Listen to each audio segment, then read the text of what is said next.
আসসালামু আলাইকুম। আশা করছি তোমরা যে যেখান থেকে ভিডিওটা দেখছো সকলেই বেশ ভালো আছো। তোমরা যারা এইচএসসি পরীক্ষার্থীরা রয়েছো তোমাদের জন্য কিন্তু নিয়মিত প্রতিটা বিষয়েরই সাজেশন ভিডিও আপলোড করা হচ্ছে। তারই ধারাবাহিকতায় আজকে তোমাদেরকে Bangla second paper final session দেওয়া হবে। তো এখানে তোমরা ব্যাকরণ প্লাস হচ্ছে আমাদের নির্মিতি অংশ দুইটার সাজেশনই পাবে। তো একটা কথা বলে রাখা ভালো, তোমাদের ব্যাকরণের এবং নির্মিতির যে সাজেশন এটা কিন্তু দুইটা আলাদা আলাদা ভাগ। তো এখানে দেখো প্রথমে আমরা উচ্চারণের নিয়ম, অনেকে কিন্তু উচ্চারণের নিয়ম দিয়ে থাকে এবং অনেকে বাংলা উচ্চারণ যে ৫টা করে থাকে সেটা দিয়ে থাকে। তো দেখো তোমরা যারা নিয়ম লিখবে তাদের জন্য অধ্বনি উচ্চারণের ৫টি নিয়ম, এ ধ্বনি উচ্চারণ, ব ফলা উচ্চারণের ৫টি নিয়ম, ম ফলা এবং জ ফলা উচ্চারণের ৫টি নিয়ম লিখো। এই ৫টা থেকে আমাদের কোশ্চেন আসে। বিশেষ করে এ ধ্বনি উচ্চারণের ৫টি নিয়ম, এটা কিন্তু আমাদের সবথেকে বেশি গুরুত্বপূর্ণ, কারণ এখান থেকে আমাদের বেশি কোশ্চেন আসে।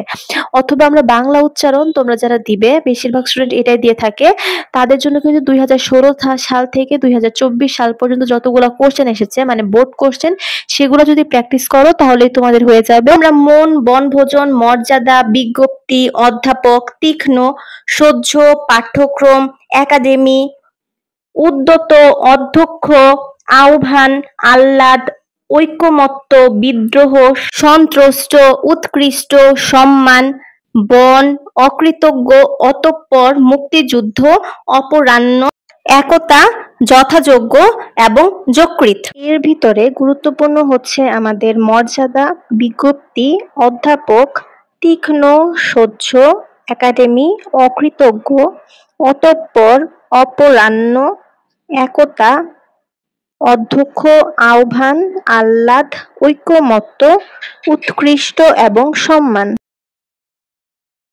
এরপর দেখো আমাদের আবৃত্তি, পদ্য, শর্তব্য, প্রজ্ঞাপন, হৃদয়, ঋগ্বেদ, চক্রবর্তী, নিস্পৃহ, প্রেক্ষিত, দৌহিত্র, ১৫, উত্থাপন, চট্টগ্রাম, লিখন, ছদ্মবেশ, স্বাগত, বিজ্ঞান, প্রাসঙ্গিক, জিহ্বা, ভ্রাতুষ্পুত্র, বিন্যস্ত, পদ্মাসন, ব্যাখ্যা, চিহ্নিত, তন্ময়, প্রায়শ্চিত্ত, অভ্যাগত, গঞ্জনা, মধ্যাকর্ষণ, পয়ঃপ্রণালী, ঔপনিবেশিক, কক্ষচ্যুত এবং বাহ্য জগৎ।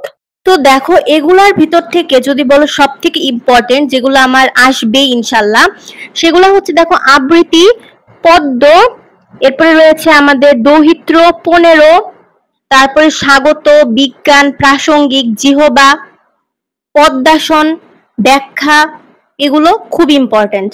এরপরে দেখো আমরা পড়ব ভগ্নী, গঠিত, নিঃস্ব, অক্ষ, মতি, শব্দ, দুঃখ, প্রাঙ্গণ, প্রচণ্ড, প্রাক্তন, শুভ্র, কুম্ভিলক, গৃহস্বামী, প্রাতঃস্নান, ত্রয়োদশ, নক্ষত্র, লঙ্ঘন, মঙ্গল, ক্ষয়িষ্ণু, সহস্র, পাঙ্গাস, ব্রাহ্মণ, যাবজ্জীবন, কুব্জ, পরামর্শ, পর্যন্ত, ক্রম, মনক্ষুণ্ণ, ঐশ্বর্য, মশলা, ন্যায্য, স্বাধীনতা এবং ঐশ্বর্য। তো আমি বলি তোমাদেরকে পুরোটা থেকে যে সকল শব্দে দেখবে পদ্য লেখা আছে, এই জিনিসটা অনেক ইম্পর্টেন্ট। পদ্যযুক্ত যতগুলো উচ্চারণ আছে দেখবে, কারণ দেখবে যে একটা হচ্ছে পদ্য আর একটা হচ্ছে পদ্য, ঠিক আছে? দুইটা কিন্তু আলাদা জিনিস, এবং একটাতে চন্দ্রবিন্দু বসে এবং একটাতে চন্দ্রবিন্দু বসে না। তারপর দেখো এখান থেকে কিন্তু আমাদের অক্ষ, তারপর আমাদের দুঃখ, প্রচন্ড, গৃহস্বামী, প্রাতঃস্নান, নক্ষত্র, ক্ষয়িষ্ণু, ব্রাহ্মণ, যাবজ্জীবন, পর্যন্ত, মনক্ষুণ্ণ, ঐশ্বর্য, স্বাধীনতা, অসহ্য, এগুলো সব থেকে বেশি ইম্পর্টেন্ট। এবং আমি বলি যেগুলোতে তোমরা দেখবে ওই অক্ষরটা যেটাতে রয়েছে সেটা কিন্তু অনেক ইম্পর্টেন্ট, তো এগুলো যুক্ত তোমরা দেখবে। তো এই হচ্ছে আমাদের উচ্চারণের সাজেশন। উচ্চারণ থেকে কিন্তু আমাদের এই কয়েকটা যদি পড়ে আসতে পারো তাহলে কিন্তু তোমাদের আর কোনোটা নিয়ে চিন্তা করার দরকার নেই, কারণ আমার এখান থেকে ইনশাল্লাহ কমন পড়বে, ঠিক আছে? আর আমি যেগুলো বলে দিলাম সেগুলো হচ্ছে আরো মোস্ট ইম্পর্টেন্ট। তো সেগুলো অবশ্যই দেখে যাবে। বাংলা বানানের নিয়মের ক্ষেত্রে আমরা বাংলা একাডেমি প্রমিত বাংলা বানানের অতৎসম শব্দের 5টি নিয়ম লিখো। বাংলা একাডেমি প্রমিত বাংলা বানানের তৎসম শব্দের 5টি নিয়ম, প্রমিত বাংলা বানানের 5টি নিয়ম, কার ব্যবহারের 5টি নিয়ম লিখো এবং নত্য বিধান এবং সত্য বিধান কাকে বলা হয় এবং এর যে নিয়মগুলো আছে এগুলো তোমাকে দেখে যেতে হবে। আর বাংলা বানানের ক্ষেত্রে অনুরূপভাবে 2016 থেকে 2024 সাল পর্যন্ত যে সকল বানান বোর্ড কোশ্চেনে এসেছে সেগুলো প্র্যাকটিস করলে আমাদের হয়ে যাবে। তো দেখো আমাদের এখানে অশুদ্ধ বানান শুদ্ধ বানান দুটাই দেওয়া হয়েছে, তোমরা এখান থেকে জাস্ট পড়ে যাবে। যেমন দেখো আমাদের সত্তা, পোস্টমাস্টার, বিদুষী, ইতিমধ্যে, শিরচ্ছেদ, আইনজীবী, মূর্ছনা, উচ্ছ্বাস, দৈন্যতা, সান্ত্বনা, অতিথি, বিভীষিকা, বাঙালি, অহরাত্রি এবং অনুসূয়া। দেখো এখানে যতগুলো আছে এই এক পৃষ্ঠা থেকেই তোমরা একাধারে অনেকগুলো কমন পেয়ে যাবে। এর ভিতরে সব থেকে ইম্পর্টেন্ট হচ্ছে দেখো আমাদের সত্তা, ইতিমধ্যে এবং ইতোমধ্যে। দেখো এটা খুবই ইম্পর্টেন্ট, একটা আছে আমাদের ইতিমধ্যে আর একটা আছে আমাদের ইতঃপূর্বে, দুইটাই দেখে যাবে। শিরচ্ছেদ আর আইনজীবী মানে জীবী থাকলে লাস্টে কিন্তু দুইটাই আমাদের দীর্ঘইকার হয়। এরপর দেখো আমাদের দৈন্যতা খুবই ইম্পর্টেন্ট, সান্ত্বনা, বিভীষিকা, অহরাত্রি, অনুসূয়া এগুলা কিন্তু আমাদের এখান থেকে মোস্ট ইম্পর্টেন্ট বানান, এখান থেকে আমাদের কয়েকটা চলে আসবে। তো দেখো এরপর আমরা পড়ব সম্বর্ধনা, কথোপকথন, সুস্বাগত, ন্যূনতম, পুরস্কার, আবিষ্কার, সরস্বতী, বুদ্ধিজীবী, পিপীলিকা, জ্যৈষ্ঠ, লজ্জাস্কর বা লজ্জাকর যেটা, পৈতৃক, প্রতিযোগিতা, প্রজ্বলন, অত্যন্ত, সমীচীন, নিশিথিনী, মনঃপুত, দিবারাত্র, কৃত্তিবাস এবং ফটোস্টেট। তো এখান থেকে আমাদের ইম্পর্টেন্ট হচ্ছে কথোপকথন, সুস্বাগত, ন্যূনতম, পুরস্কার, সরস্বতী, জ্যৈষ্ঠ, লজ্জাকর, পৈতৃক, প্রজ্বলন, সমীচীন, নিশিথিনী, দিবারাত্রি, কৃত্তিবাস। মানে এখানে আসলে সবগুলো ইম্পর্টেন্ট দেওয়া হয়েছে, তারপরেও যেগুলো মোস্ট ইম্পর্টেন্ট সেগুলো তোমাদেরকে এখানে জানিয়ে দিলাম। এরপরে আছে আমাদের প্রাণীবিদ্যা, ভৌগোলিক, ইতপূর্বে, গীতাঞ্জলি, ব্যুৎপত্তি, ঐক্যতান, মুমূর্ষ, শ্রদ্ধাঞ্জলি, অপরাহ্ন, স্টেডিয়াম, ব্রাহ্মণ, আকাঙ্ক্ষা, মনোকষ্ট এবং প্রণয়ন। তো দেখো এখান থেকে যেমন আমাদের ইতঃপূর্বে আগেই বললাম যে ইতোমধ্যে এবং ইতঃপূর্বে আমাদের সব থেকে বেশি ইম্পর্টেন্ট। গীতাঞ্জলি মানে অঞ্জলি কথাটা যদি লাস্টে থাকে তাহলে সেটা আমরা ঋষিকার দিব, যেমন জীবী থাকলে দুইটাই আমরা দীর্ঘিকার দিব। এবার দেখো ব্যুৎপত্তি, ঐকতান, মুমূর্ষ, অপরাহ্ন, আকাঙ্ক্ষা এবং মনোকষ্ট আমাদের সব থেকে বেশি গুরুত্বপূর্ণ। তোমরা যারা বানান অ্যান্সার করবে তাদের এই কয়েকটা পড়লেই 100% তোমাদের কমন চলে আসবে ইনশাল্লাহ। বাংলা ভাষার ব্যাকরণিক শব্দশ্রেণী, এখান থেকে তোমরা ব্যাকরণিক শব্দশ্রেণী কাকে বলা হয়, ব্যাকরণিক শব্দশ্রেণীর শ্রেণী বিভাগ সমূহের সংজ্ঞা, বিশেষ্য পদ কাকে বলা হয়, বিশেষণ পদ কাকে বলা হয়, ক্রিয়াপদ এবং আবেগ শব্দ কি এবং এগুলার যে শ্রেণী বিভাগ আছে সেই শ্রেণী বিভাগগুলোর উদাহরণ সহ তোমাদেরকে শিখতে হবে যদি তোমরা এই অংশটা ভালো করতে চাও। তাহলে বাংলা শব্দ গঠন থেকে আমরা উপসর্গের প্রয়োজনীয়তা উদাহরণ সহ আলোচনা করো, উপসর্গের শ্রেণীবিভাগ উদাহরণ সহ আলোচনা করো এবং উপসর্গের অর্থবাচকতা নিয়ে কিন্তু অর্থদ্যোতকতা আছে প্রমাণ করো। এই তিনটাই গুরুত্বপূর্ণ, বিশেষ করে আমাদের ক এবং গ এই দুইটা থেকে আমাদের কোশ্চেন কিন্তু পরীক্ষার হলে চলে আসে। আর যারা তোমরা অথবা দিবে তাদের জন্য উপসর্গ, প্রত্যয়, সমাস তোমাদেরকে প্র্যাকটিস করতে হবে 2016 থেকে 2024। কিন্তু এই পার্টটার ক্ষেত্রে দেখা যায় যে বেশিরভাগ মানুষ কিন্তু আমাদের উপরের কোশ্চেনগুলাই শিখে, যেহেতু ওদের জন্য উপসর্গ সমাসটা একটু টাফ হয়ে যায়। তো তোমরা চাইলে শিখতে পারো, কারণ আমাদের এখানে এই 2টা বা 3টা শিখলেই আমাদের কমন চলে আসে। বাংলা বাক্যতত্ত্ব থেকে আমরা বাক্য কাকে বলা হয়, গঠন অনুসারে বাক্য কত প্রকার ও কি কি উদাহরণ সহ আলোচনা করো, অর্থগতভাবে এবং অর্থানুসারে বাংলা বাক্যের প্রকারভেদ বা শ্রেণীবিভাগ উদাহরণ সহ আলোচনা করো, বাক্য কাকে বলা হয়, একটি সার্থক বাক্যের কতটি গুণ বা বৈশিষ্ট্য থাকা আবশ্যক উদাহরণ সহ পর্যালোচনা করো। তো এখান থেকেও কিন্তু আমাদের খুব বেশি কোশ্চেন না, মাত্র 3টা কোশ্চেন শিখলেই আমাদের হয়ে যায়। তো তোমরা কিন্তু এটা খুব ভালো একটা অপশন এটা শেখার। আর অথবা আমরা বাংলার বাক্য তত্ত্ব বা বাক্য রূপান্তর আমরা অনুরূপভাবে 2016 থেকে 2024 সাল পর্যন্ত প্র্যাকটিস করতে পারি, যারা অথবা দিবে। এরপরে দেখো বাংলা ভাষার অপপ্রয়োগ বা শুদ্ধ প্রয়োগ, এটার আসলে কোনো নেই যে তোমরা অথবা নেই, এখানে তোমরা জাস্ট 2016 থেকে 2024 সাল পর্যন্ত বোর্ড কোশ্চেন গুলো সলভ করলে তোমাদের জন্য কিন্তু এটা এনাফ। তো দেখো পারিভাষিক শব্দ, অনেকে কিন্তু প্রচুর প্রচুর পারিভাষিক শব্দ শিখে এবং মনেও রাখতে পারে না। তো তোমাদের ক্ষেত্রে আমি কিছু সিলেক্টিভ পারিভাষিক শব্দ দিব এবং এগুলো যদি পড়তে পারো তাহলে এখান থেকে কিন্তু তোমাদের কমন চলে আসবে। যেহেতু এটা তোমাদের সাজেশনমূলক ভিডিও, তাই আমি এখানে অ্যান্সার গুলো দিলাম না। তোমাদের দেখে মনে হচ্ছে এখানে অনেকগুলো পারিভাষিক শব্দ, কিন্তু আসলে কিন্তু তা না। তোমরা কিন্তু অলরেডি শত শত পারিভাষিক শব্দ শিখে এসেছো, কিন্তু এখানে যেহেতু এখানে কোথা থেকে কোশ্চেন হয় বলা যায় না, তাই এখানে একটু বেশি করেই তোমাদেরকে দেওয়া হয়েছে। তো দেখো আমাদের 15টি পারিভাষিক শব্দ থাকবে, সেখান থেকে তোমাদের 10টি কিন্তু অ্যান্সার করতে হবে।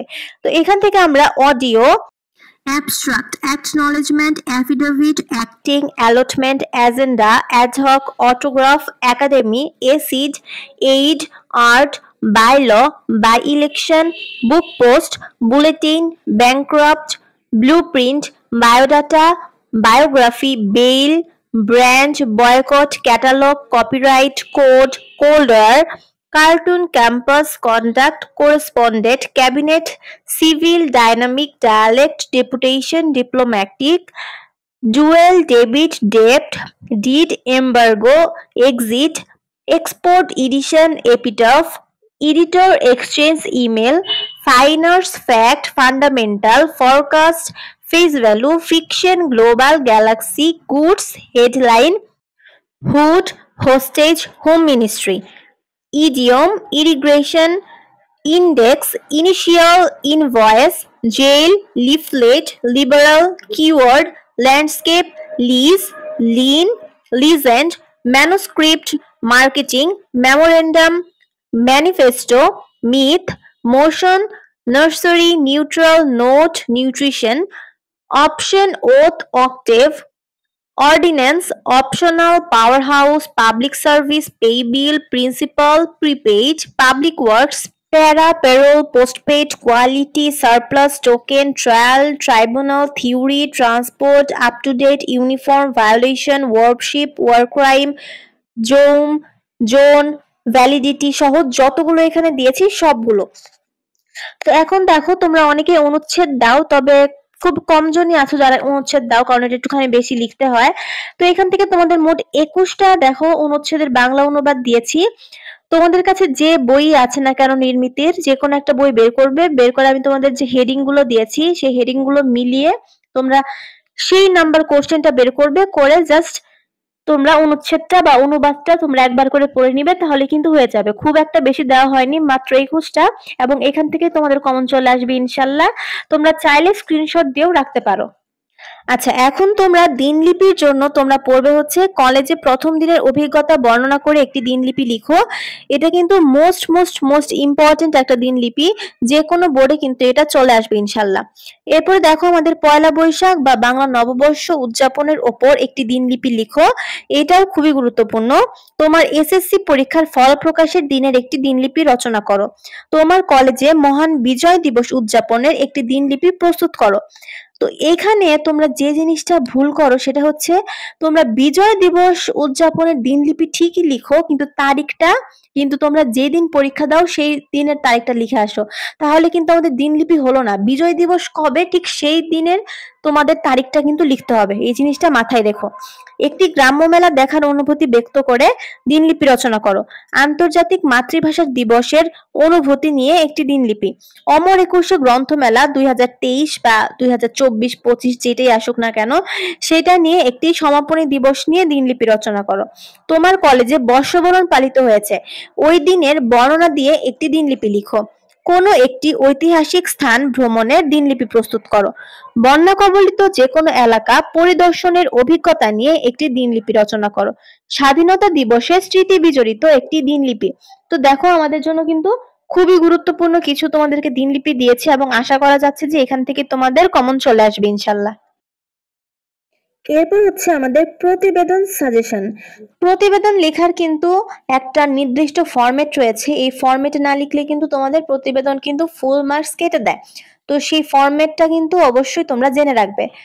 তো দেখো, প্রতিবেদনের জন্য তোমার কলেজে উদযাপিত মহান স্বাধীনতা ও জাতীয় দিবস উপলক্ষে একটি প্রতিবেদন রচনা করো। খাদ্যে ভেজালের কারণ এবং প্রতিকার শিরোনামে একটি প্রতিবেদন। এটা কিন্তু আমাদের 3 স্টার একটা প্রতিবেদন সাজেশন, যে কোনো একটা বোর্ডে কিন্তু চলে আসবে ইনশাল্লাহ। নিত্য প্রয়োজনীয় দ্রব্যমূল্য বৃদ্ধি ও প্রতিরোধের উপায় সম্পর্কে একটি প্রতিবেদন রচনা করো। এটাও খুবই গুরুত্বপূর্ণ। সম্প্রতি দেশে সড়ক দুর্ঘটনা বেড়ে যাওয়ার কারণে ও প্রতিকারের সুপারিশ সহ একটি প্রতিবেদন রচনা করো। তো দেখো, আমাদের 2, 3 এবং 4 নাম্বার এই তিনটা প্রতিবেদন আমাদের একদম 100 স্টার বললেও ভুল হবে, কারণ এখান থেকে আমাদের চলে আসবে। তোমার দেখা অমর একুশে গ্রন্থমেলা সম্পর্কে একটি প্রতিবেদন তৈরি করো। কলেজের বার্ষিক ক্রিয়া অনুষ্ঠান সম্পর্কে প্রতিবেদন। তোমার কলেজে গ্রন্থাগার সম্পর্কে একটি অনুসন্ধানী প্রতিবেদন তৈরি করো। মেঘনায় লঞ্চডুবি 300 জনের সলিল সমাধি শিরোনামে সংবাদপত্রে প্রকাশের জন্য একটি প্রতিবেদন রচনা করো। তোমার দেখা একটি গ্রাম্য মেলার ওপর একটি প্রতিবেদন তৈরি করো।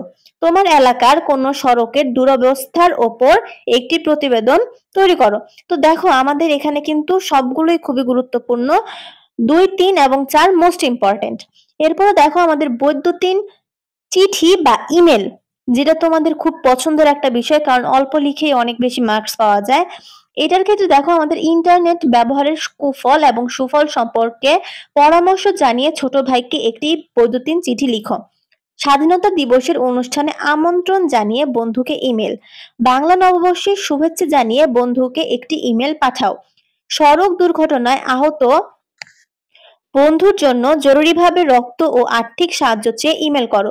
উদ্বোধনী অনুষ্ঠানে প্রধান অতিথি হিসেবে উপস্থিতি থাকার জন্য একটি ইমেল তৈরি করো। তোমার দেখা বাংলাদেশের কোনো একটি গ্রামের প্রাকৃতিক সৌন্দর্য বর্ণনা করে প্রবাসী বন্ধুকে ইমেল করো। তোমার বোনের বিয়েতে নিমন্ত্রণ জানিয়ে বন্ধুকে ইমেল প্রেরণ করো। মোবাইল ফোন ব্যবহারের ক্ষতিগুলো উল্লেখ করে বন্ধুদের প্রেরণের জন্য একটি ইমেল রচনা করো। পিতৃবিয়োগে সান্ত্বনা জানিয়ে একটি বৈদ্যুতিন চিঠি।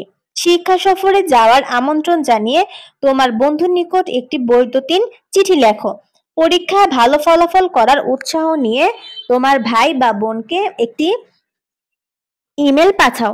তো এখান থেকে কিন্তু আমাদের এই কয়েকটা ইমেল পড়লে আমাদের জন্য এনাফ। এরপর দেখো, আবেদনপত্র আমরা পড়বো হচ্ছে ডেঙ্গু জ্বর প্রতিরোধ ব্যবস্থা গ্রহণে আবেদন জানিয়ে ইউনিয়ন পরিষদ চেয়ারম্যানের কাছে একটি আবেদনপত্র লিখো।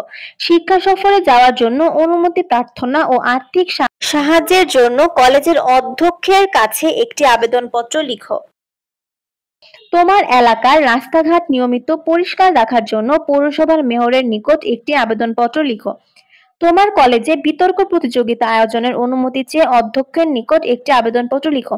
তো দেখো, আবেদনপত্র আসলে তোমরা সবাই পারো, আর তোমরা এক্ষেত্রে আসলে ইমেলটাই বেশি দাও, এর জন্য তোমাদের আবেদনপত্রের মাত্র 4টা সাজেশন দেওয়া হলো, গুলো তোমরা এমনিতেই পারবে। এরপর দেখো, আমাদের সংবাদপত্রে প্রকাশের জন্য আবেদনপত্র আমরা কি কি পড়বো। কলেজের সামনের রাস্তা সংস্কারের জন্য সংবাদপত্রে প্রকাশের উপযোগী একটি পত্র লিখো। দেশের বর্তমান যুব সমাজের মাদকাসক্তি ও নৈতিক অবক্ষয় রোধের উপায় সম্পর্কে সংবাদপত্রে প্রকাশের জন্য একটি চিঠি লেখো।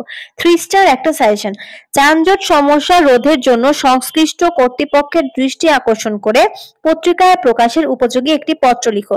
বৃক্ষরোপণের প্রয়োজনীয়তা উল্লেখ করে সংবাদপত্রে একটি পত্র।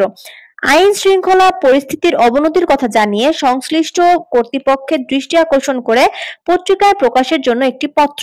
তো এই কয়টা কিন্তু আমাদের হাই ভোল্টেজ, এই 4টা থেকে আমাদের ইনশাল্লাহ চলে আসবে। সারাংশের ক্ষেত্রে দেখো, আমাদের আজকের দুনিয়াটা আশ্চর্যভাবে আর কোনো সন্দেহ থাকে না। মানে কি, আমি তোমাদেরকে জাস্ট এখানে পুরোটা তো লিখে সম্ভব না, জাস্ট ডট ডট দিয়ে তোমাদেরকে বুঝিয়েছি। তোমরা যে কোনো একটা বই বের করে এই হেডিং গুলো মিলিয়ে নিবে।